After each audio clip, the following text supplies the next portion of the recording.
कोई बाबर की बात करे, औरंगजेब की बात करे या किसी जालिम बादशाह राजा की बात करे और उससे कोई प्रतिशोध या कोई नई राजनीति तलाशे, तो इसका देश का नुकसान होगा, इंसानियत का नुकसान होगा। ये देखिए, इस सरकार के जो मौजूदा सरकार केंद्र में है, उनका केवल काम ये है कि मूल मुद्दों से भटकाना है लोगों को। उन्हें कोई विकास का कार्य नहीं करना है, न कोई शिक्षा का काम करना है, न चिकित्सा के बारे में बात करनी है। केवल मूल मुद्दों से भटकाने का एक प्रयास है कि जो कहते हैं ना कि गड़े मुर्दे उखाड़ना वाली बात है।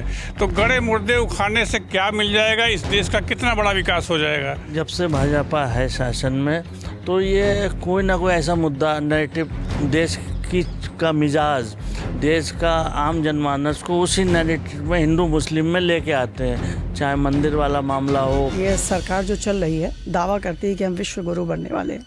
शायद उनकी विश्व गुरु बनने की परिभाषा में होगा कि ये मस्जिद तोड़वाओ और ये कब्र खुदवाओ। इतिहास के कुछ पन्नों को इस वक्त पलटा जा रहा है और इस पर सियासत है या वास्तव में जो कब्र खोदने की बात हो रही है, वास्तविक में ये है क्या? हम बात करते हैं कांग्रेस कार्यालय में जो लोग मौजूद हैं, उनसे बात करते हैं। सर, जिस तरह से महाराष्ट्र में औरंगजेब की कब्र खुदाने की बात कर रही हैं, ये क्यों? क्या आपको लगता है ये कोई सियासत है, कोई नई राजनीति है? जाहिर सी बात है, ये सियासत है और ये नई राजनीति नहीं है। इस देश में बहुत लंबे समय से चल रही है और वो लोग ये समझते नहीं कि हम एक आधुनिक लोकतंत्र में जी रहे हैं और उस इतिहास का इस लोकतंत्र में कोई मतलब नहीं। हम एक बहुत बड़े ख्वाब के लिए जी रहे हैं, हम एक बहुत बड़े ख्वाब के लिए लड़ रहे हैं। हमारा एक संविधान है, हमारे एक एक व्यक्ति को उतनी ही आज़ादी है जितना किसी पूंजीपति को, और चाहे किसी राजा महाराजा के ख़ानदान से हो। तो वो जो अतीत की बातें हैं, इतिहास की बातें हैं, अगर आज उसको राजनीति में लाया जाएगा तो इस देश का नुकसान होगा।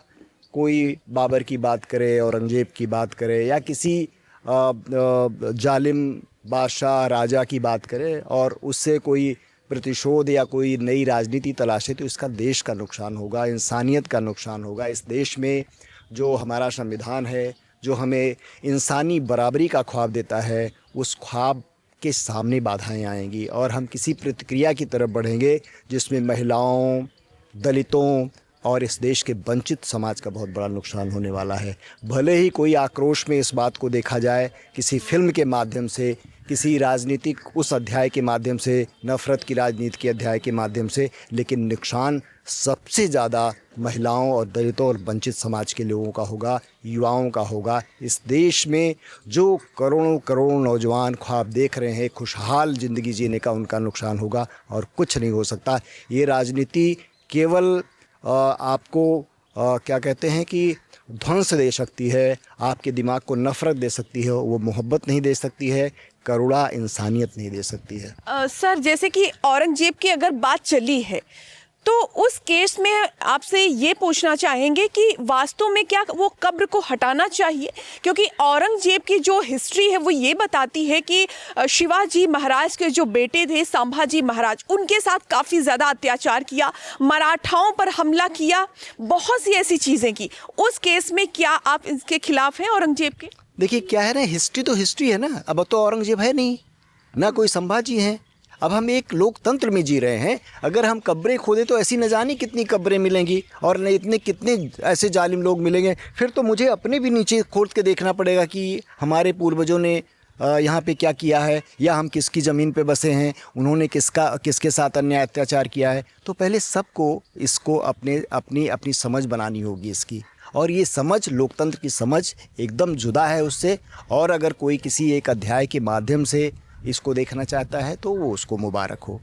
दरअसल ओवैसी ने भी समर्थन किया है कि औरंगजेब बहुत ही ख़राब व्यक्ति के रूप में व्यक्त किया है उन्होंने, और क्या बोलते हैं कि शिवाजी और संभाजी का समर्थन भी किया है ओवैसी ने। आज की डेट में उन्होंने ऐसा बयान दिया। बात ये है कि कौन क्या कह रहा है, ये बात मैं उसमें क्या करूं। कोई कुछ भी कह सकता है, लेकिन मेरी अपनी समझ है और हमारी पार्टी की दिशा है। हमारे इस देश में आज़ादी के मूल्यों ने, हमारे देश के ऋषियों ने, सूफियों ने, संतों ने जो हजारों साल में तहजीब और सभ्यता पैदा की है, हमने उसका एक सारांश बनाया है जिसको हम अपना संविधान कहते हैं।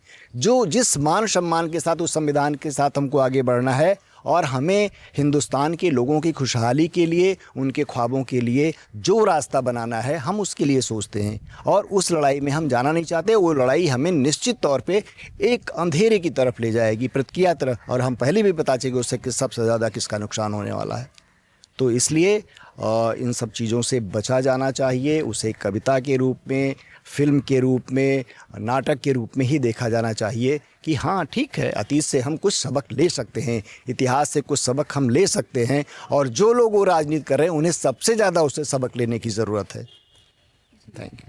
तो जैसे कि हम पढ़ते हैं छत्रपति शिवाजी महाराज, हम उनके बारे में जानते हैं, लेकिन संभाजी महाराज कौन थे कम ही लोग जानते हैं।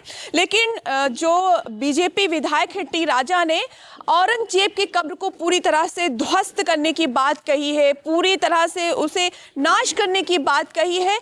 तो कांग्रेस में जो लोग हैं बात करते हैं, कितना समर्थन करते हैं टी राजा का? हाँ, एक के बाद एक बात करेंगे।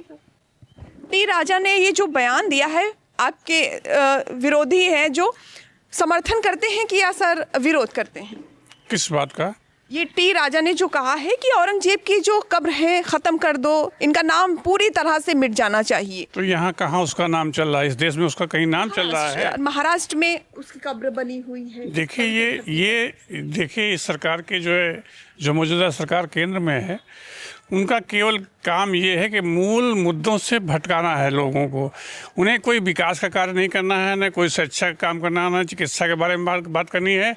केवल मूल मुद्दों से भटकाने का एक प्रयास है कि जो कहते हैं ना कि गड़े मुर्दे उखाड़ना वाली बात है। तो गड़े मुर्दे उखाड़ने से क्या मिल जाएगा, इस देश का कितना बड़ा विकास हो जाएगा? तो मैं तो इस बात को नहीं मानता कि उनकी कब्र को खोदने से उससे कोई तत्व निकलेगा, आगे उसका क्या लाभ होगा सरकार को या जनता को, इसका कोई मतलब नहीं, केवल भटकाने की बात है।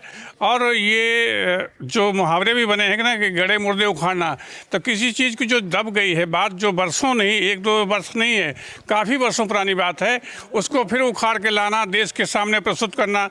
तो देश का युवा जो है, आज का व्यक्ति है, वो सिर्फ जिन चीज़ों के बारे में वो चाहता है उसके बारे में बात नहीं करनी है, केवल एक अलग मुद्दा लेकर के भटकाव वाली बात करनी है कि औरंगजेब की कब्र। अगर औरंगजेब ने जो कुछ किया था, वो अपने पिता को कैद में डाल करके सत्ता हासिल किया, अपने पिता के ऊपर यातनाएँ किया, उसके शासनकाल में जो भी और लोग आए वो उन लोगों से उसकी लड़ाई रही है।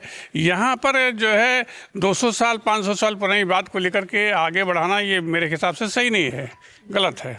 सर आपके हिसाब से क्या होना चाहिए? क्या दिखाने की कोशिश की जा रही है जो महाराष्ट्र में इस वक्त हो रहा है, जो गरमाया हुआ मुद्दा है? भाई, जब से भाजपा है शासन में, तो ये कोई ना कोई ऐसा मुद्दा, नैरेटिव, देश का मिजाज, देश का आम जनमानस को उसी नैरेटिव में हिंदू मुस्लिम में लेके आते हैं।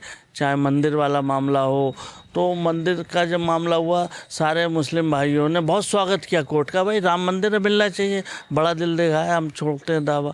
इसी तरीके जो मुद्दा ख़त्म, अभी नए नए मुद्दे उभार के सिर्फ ये देश का जो सियासी नैरेटिव है, सिर्फ हिंदू मुस्लिम पे ही चर्चा रहना चाहिए, ना कि बेरोज़गारी पे चर्चा हो, ना देश में 14 साल में कितना, मतलब 2014 से कितनी सड़कें बनी, कोई मेडिकल कॉलेज नहीं बना, कोई बड़ा इंस्टीट्यूट नहीं बना, कोई इसकी चर्चा ना करे। मतलब और आज देश का कितना नौजवान युवा बेरोज़गार है, उसकी कोई चर्चा ना करे, और सारे नौजवान युवाओं को कुंभ में लगा दो, मेलों में लगा दो, और इस टाइप के मुसलमानों को का नेटिव सेट करके उनके मतलब विरोध में पूरा देश का जनमानस लगा दो। जबकि मेरा मानना है, जब 20% मुसलमान, आप तो 80% हो, जब हमारे मतलब ये मुगलों की बात करते हैं तब भी 80% हिंदू था, 20% मुसलमान था। औरंगजेब की बात कर रहे हैं, उसने अत्याचार अपने पिता पे किया, अपने भाइयों को भी उसने मारा, काटा, उन्हें जेल में डाला।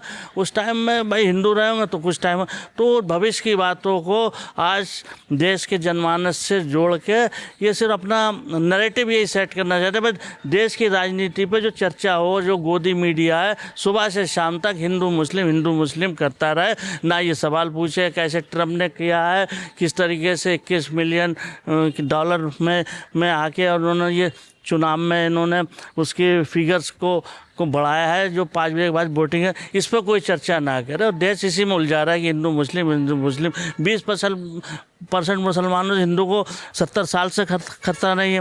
2014 से आप भी हो, तब भी कौन सा मुसलमानों भाई वही रोजी रोटी, और इन्होंने 20% मेरा कहना है मुसलमानों का भय दिखा के 80% हिंदुओं के हितों पे डाका डालने का काम किया, 80% हिंदुओं की नौकरी पे डाका डालने का काम किया है, उनके रहन सहन। तो हम तो 20% प्रभावित है, हम तो 2-1% लोग होते थे नौकरी में, आप तो 80% का हक मार रहे हैं। तो ये हिंदू नहीं जाग रहा, ये सिर्फ कि कुंभ हो जाए, ये हो जाए, सारे देश का जनमानस इसी में बस उलझा। महाकुंभ में तो बहुत उत्तर प्रदेश की सरकार वाहवाही लूट रही है। हाँ, तो ये पहले क्या महाकुंभ नहीं हुए और सरकारों ने महाकुंभ नहीं कर रखा है? ये सारे आयोजन को ये अपना इवेंट बना लेते हैं, उसे इवेंट करके उसको प्रस्तुत करता है। कोई भी तीज त्योहार है उसे कि मतलब, तो इसी तरीके से ये देश और प्रदेश का नैरेटिव चलाना चाहते हैं। हम तो मुद्दों की राजनीति करते हैं। हमारे नेता जननायक राहुल गांधी लगातार नौजवानों, बेरोजगारों, सड़क से लेकर संसद तक किसानों की बात, हम तो इसी पे डटे रहेंगे। और ये हमारा कोई मुद्दा नहीं है कि भाई कि 2 साल पहले किसकी कब्र थी, 500 साल पहले कौन आक्रांता है, उससे अब देश नहीं चलने वाला। देश आज के जो ज़मीनी मुद्दे हैं उस पर चलने वाला। धन्यवाद। DAV यूनिवर्सिटी कानपुर की प्रोफेसर भी हैं बात करने के लिए। बात करते हैं मैडम, बहुत अच्छे करीब से बताएंगी जो इसमें औरंगजेब का मुद्दा चल रहा है महाराष्ट्र में। मैडम कितना समर्थन करती हैं? देखिए, समर्थन की तो बात यहाँ नहीं। देखिए, जब ये सरकार जो चल रही है दावा करती है कि हम विश्व गुरु बनने वाले हैं, शायद उनकी विश्व गुरु बनने की परिभाषा में होगा कि ये मस्जिद तोड़वाओ और ये कब्र खुदवाओ, जबकि उन्हें ये खुद भी वो स्वयं अच्छे से जानते हैं कि मुग़ल काल के समय में सबसे ख़राब जो शासन था वो औरंगजेब का था। उस यहाँ किसी से छुपा नहीं है। और आज 10 साल हो गए मुग़ल काल को, 25 चल रहा है, 15 के जाते जाते 16 में सब मुग़ल शासन ख़त्म हो गया था। तो 10 साल बाद तो वहाँ कुछ भी बचा नहीं होगा। आप हमारे युवाओं को, हमारे देश को युवाओं को जो उनकी ऊर्जा है, अगर आप उनकी ऊर्जा हमारी इसमें लगा रहे हैं कि आप देखो भाई अब ये औरंगजेब की हम कब्र खुदाने जा रहे हैं, अब हम ये खोदेंगे, मतलब आप कहाँ ले जा रहे हैं? एक तो आपने पहले शुरू में झुंझुना दे दिया, मोबाइल का जो आया आपने फ्री दिलवाया क्या, या जिससे भी दिया गया आप खुद जानती होंगी। इससे पहले तो मगर अखिलेश यादव ने तो लैपटॉप दिया। नहीं, लैपटॉप की बात नहीं है, बात हम नेट की कर रहे हैं कि फ्री जब हमारा डाटा दिया गया, बच्चों को लत लग गई। अब आज क्या है, जो बच्चा पढ़ भी नहीं रहा है, कुछ नहीं कर रहा, उसके पास एक काम है केवल, एक तो आप राशन दे रहे हैं और राशन देने के बाद आप कहते हैं राशन खाओ, मोबाइल देखो और सो जाओ, सोचने की ज़रूरत नहीं है, वो काम हमारा है। अब वो विश्वगुरु कैसे बनेंगे, कहाँ ले जाएंगे, ये तो भगवान ही जाने हमारा, क्योंकि जिस दिशा में हमारा देश जा रहा है, हमें लगता है केवल बोल देने से कुछ नहीं होता, उनके कह देने से कुछ नहीं होता है। ये कोई बहुत अच्छी बात नहीं है। इंटेंशन क्या हो सकता है इस वक्त ये मुद्दा उठाने का महाराष्ट्र में? केवल इंटेंशन मुझे जो लगता है महाराष्ट्र में उठाने का क्या है, बीच में थोड़ा सा देखिए, अभी आपने 21 मिलियन डॉलर का सुन लिया है जो 2013 में है। तो अब क्या अभी तक तो चल रहा था कि कुंभ का डाइवर्जन था, लोगों की सोच का, उधर सब भागे जा रहे हैं, चले जा रहे हैं क्योंकि आप सबको बुला रहे थे। अब क्या है, उनको लगने लगा मुद्दा ये अब धीरे धीरे ख़त्म हो रहा है, गंगा जी वाला, कुंभ वाला, अब एक कुछ नया लाना चाहिए, नहीं पब्लिक सोचेगी कि अब ये मुद्दा नया आ गया है, तो उन्हें तो उलझाना है। और अफसोस है कि हमारे युवा आज कुछ सोचते नहीं है, क्योंकि मुझे लगता है चाहे कोई सरकार कहे, युवाओं को अपनी बुद्धि का इस्तेमाल करके, अगर उनके हाथ में आज मोबाइल है, आज गूगल है, गूगल बाबा हैं उनके पास, तो वो हर चीज़ को खुद पढ़ें और सोचें, डिसाइड करें, जिससे उनकी ये शक्ति भी बढ़ेगी और दूसरे अच्छा और बुरा सोचने का उनको समझ आएगा। तो मुझे लगता है कि ये सरकार केवल भ्रमित कर रही है और यही टाइम है उनको एक के बाद एक मुद्दे उठाने के लिए। देखिए, अभी हो गया अयोध्या, बन गया राम मंदिर, हम सबके थे। हम जितने भी हिंदू हैं, हम लोग सब लोग हिंदू ही थे आज हज़ारों साल से। लेकिन अब क्या है, अगर आप हिंदू हैं, हिंदू के साथ आप सनातनी लगा दीजिए, मतलब कुछ समझ में नहीं आता है। हिंदू का तो मतलब ही है सनातनी है हम, तो अलग से कहने की क्या मतलब, इतना भ्रमित करने की क्या ज़रूरत है हमारी युवाओं को, हमारी किसी को भी। क्योंकि देखिए सब लोग इतने पढ़े लिखे नहीं हैं, सब लोग अपने काम के हिसाब से पढ़ते लिखते हैं, अपना जॉब में लग जाते हैं, अपनी रोजी रोटी कमाने में लगा रहता है। तो ऐसा आप उनके दिमाग से खिलवाड़ मत करिए। जो बीजेपी गवर्नमेंट है वो क्या है ना कि ब्रेन गेम खेलना खूब, मतलब बहुत अच्छा, मैनिपुलेट करना बहुत जानती है। और उसी का हिस्सा ये नेक्स्ट जो है वो ये औरंगजेब की महाराष्ट्र में उखाड़ने का है। और महाराष्ट्र नो डाउट कि आप जानते हैं कि बीच में अभी थोड़ा सा वहाँ पर जैसे कि ये लोग करा करते हैं, हिंदू मुस्लिम का सब मुद्दा बड़ा गरमाते रहते हैं, तो अब उनको लगा कैसे करा जाए, खींचा जाए, यही है। मेरे को तो यही समझ में आता है। और जो एक बहुत अच्छी परंपरा नहीं है, एक स्वस्थ परंपरा नहीं है, हमें देश को आगे ले जाना है। आप ये सोचिए कि पूरे विश्व में हमारी रेपुटेशन क्या हो रही है। हम लोग रोज़ लड़ रहे हैं, ये हिंदू का है, ये मुस्लिम का है, हम कौन सी बात कर रहे हैं।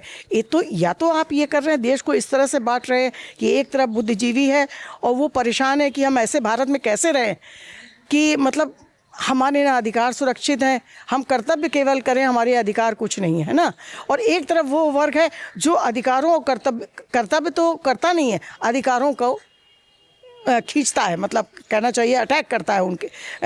तो इस तरह की चीज़ें थोड़ा सा नहीं हो। सरकार की ये भी एक प्रायोरिटी होनी चाहिए। केवल राजनीति करें आप, चुपचाप 4 साल कर लीजिए और जब आपका 5वां साल आए ना इलेक्शन का, तब कुछ कर लीजिएगा। अभी देश के लिए जी लीजिए और काम कर लीजिए। बहुत बहुत शुक्रिया मैम। बने रहें Newstar 7 मीडिया के साथ। हमें फॉलो करें YouTube, Instagram, Facebook और Twitter पर। मिलते हैं अगले वीडियो में।